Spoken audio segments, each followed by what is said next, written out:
Olá pessoal, o ano é de 1682 e o que está acontecendo em 1682? Em algum lugar em São Paulo estão se formando grupos de homens armados, aventureiros, para fazer parte de uma companhia que eram as bandeiras, os bandeirantes.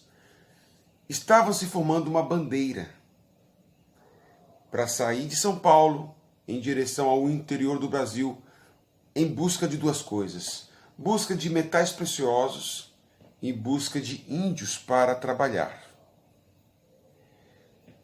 Esta companhia, esta bandeira, era liderada por Bartolomeu Bueno da Silva. E a história de Goiás está totalmente ligada a esta bandeira liderada por Bartolomeu Bueno da Silva. Chegando no interior do Tocantins, que hoje é a província de Goiás, ele se depara com várias tribos indígenas. E se aproximando dessas tribos, ele faz a seguinte pergunta: onde fica ouro?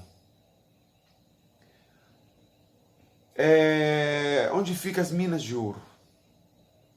Segundo o historiador Sérgio Buarque de Holanda, no seu livro Caminhos e Fronteiras, ele vai dizer que se não fosse a ajuda dos índios, muito provavelmente os portugueses, os homens brancos, os paulistas, teriam dificuldade de alcançar os seus objetivos.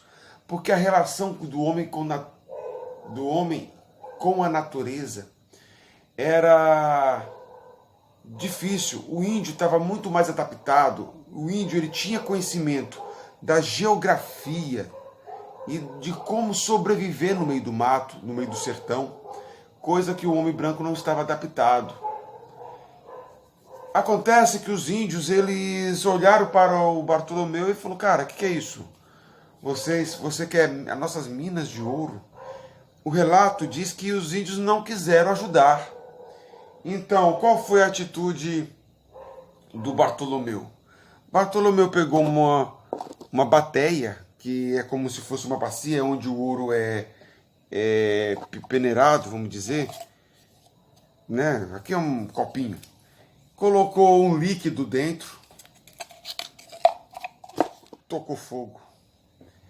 Quando o índio vê aquilo, o índio fica apavorado. Ai, ele consegue colocar fogo na água. Esse cara é o quê? Macumbeiro? Não, eles não falavam macumbeiro, né?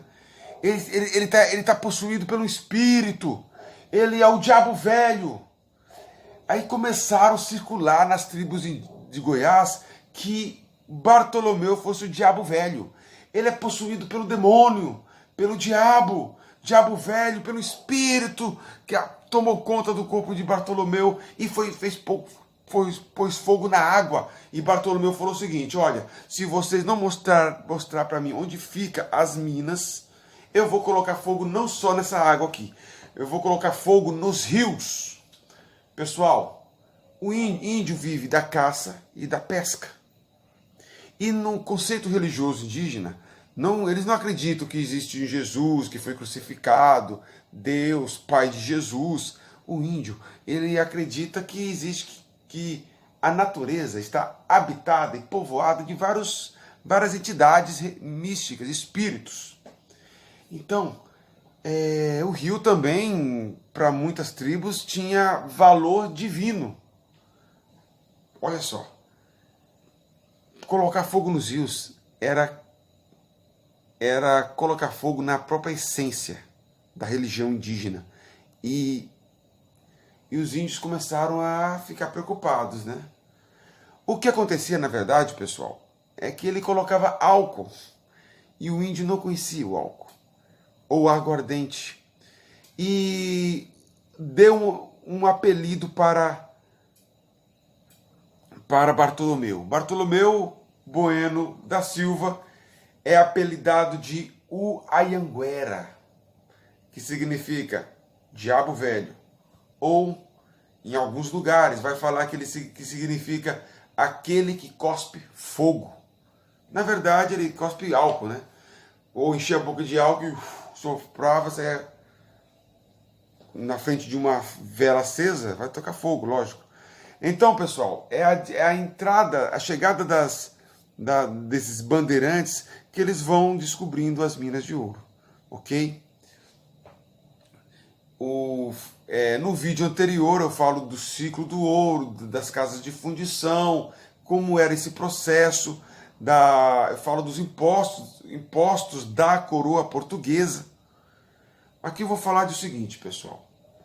Quando Portugal ele começou a controlar o ouro que estava sendo produzido aqui das minas, o ouro automaticamente começou a cair. Uma parte, uma razão disso se deve ao contrabando, porque tinha muito contrabando, então pouca coisa ia para Portugal. Ora, se as pessoas falam, olha, Portugal pegou todo o ouro do Brasil, pegou toneladas e toneladas de ouro, mas saibam que houve muito contrabando, houve muita coisa que foi contrabandeada, ok? Muito ouro contrabandeado. Portugal faz o que? Casa de registros. Ele faz casa de registro, que eu expliquei no vídeo anterior o que é uma casa de registro. Ele estabelece uma casa de registro no Arraial de Santa Maria, que hoje é Taguatinga, na Vila do Douro, que hoje é Dianópolis, e no Arraial do Pontal, que hoje é Porto Nacional.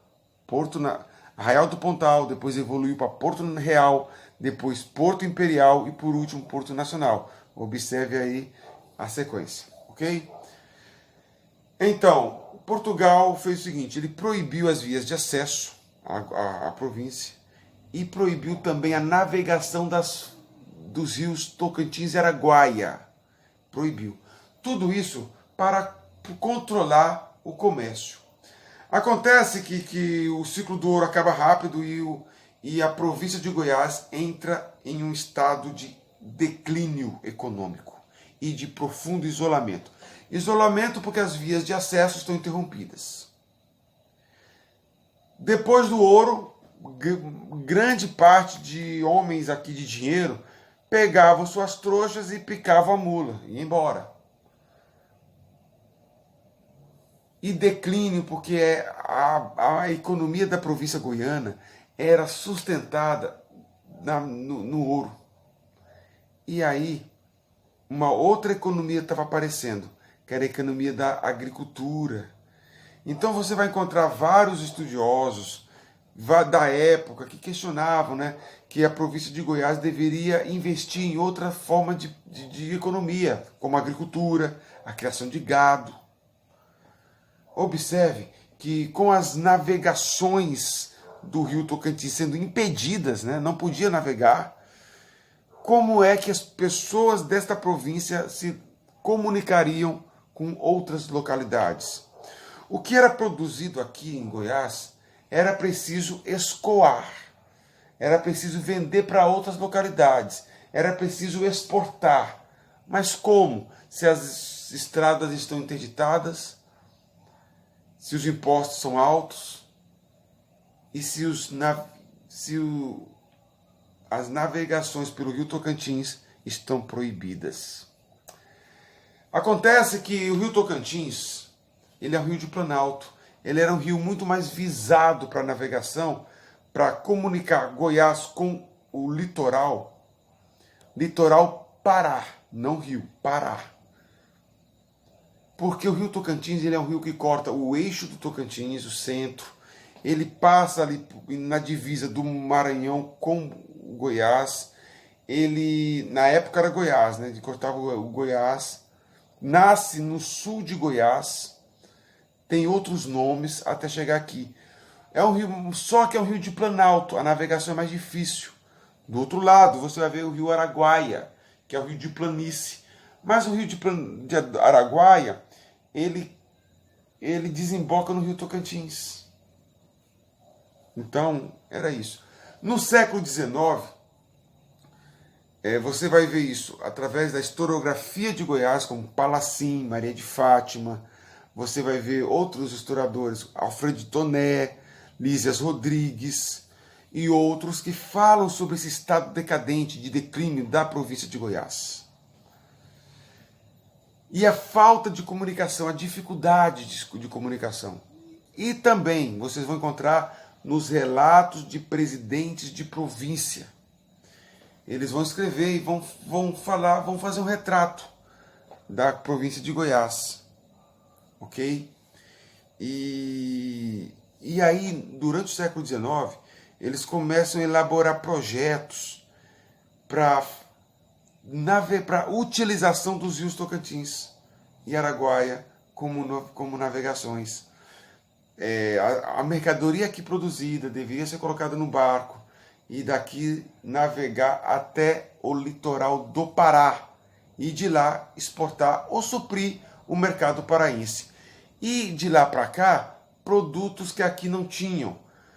Alguns artefatos, artigos, roupas, o sal vinham do Pará para cá, de Belém para cá. Beleza? Isso foi no século XIX. Já no século XVIII, era proibida a navegação. É relatado também que durante este período, do século XVIII para o século XIX, vários arraiais apareciam por conta das minas de ouro.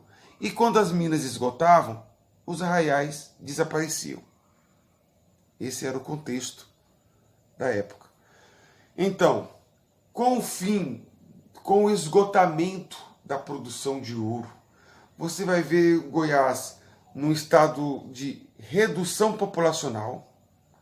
Você vai ver Goiás na redução também de exportações, porque o mercado aqui, as pessoas reduziu a população, reduz também o poder de compra, reduz o mercado consumidor, reduz também o mercado interno entre as cidades, entre os arraiais, as vilas. Foi reduzido, porque as populações passaram a ser menor, os impostos altos, muita gente abandonou. Observe que esses historiadores falam isso, estabelecem esse retrato de Goiás. Mas existem outros escritores que vão dizer que este relato ele é exagerado, porque aquelas pessoas que relatavam estavam acostumadas a viver no litoral, viver na Europa. Então eles achavam que a população aqui estava triste, decadente, mas não. Para eles, esses historiadores, a produção econômica aqui era suficiente para abastecer o comércio local. Embora pobre aos olhos de quem conhece outra realidade, para os que moravam em Goiás era suficiente. Ok?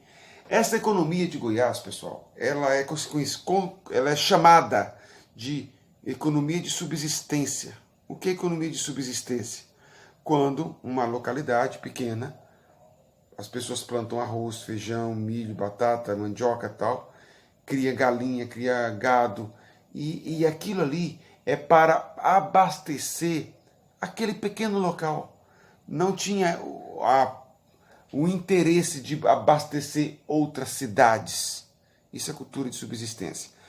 No século XIX que eles começam a criar esse desejo, esse incentivo de promover em Goiás uma cultura consistente, uma produção de tal nível ao ponto de vender para outras localidades.